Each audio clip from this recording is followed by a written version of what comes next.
今日嚟到三鄉呢個位置呢個樓盤項目咧係華發開發嘅。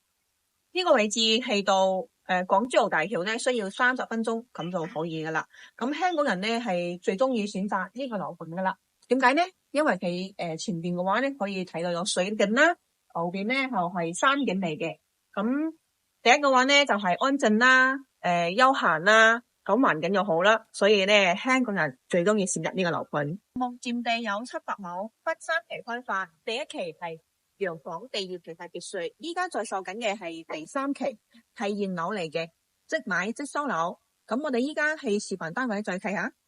我哋喺3樓嘅示範單位啦，係睇我哋嘅別墅景嚟嘅。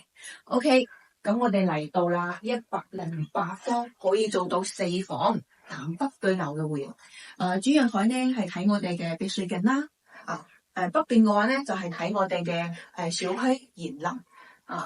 再售嘅戶型有2房啦，有3房，有4房。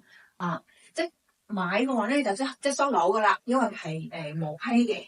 咁你到時候買咗翻嚟咧，咁就可以即刻譬如做裝修做設計係就咁咯。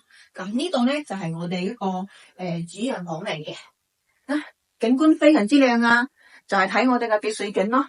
因為喺呢個樓盤咧，主打嘅就係安靜啦、休閒啦、養老為主噶嘛，係咪？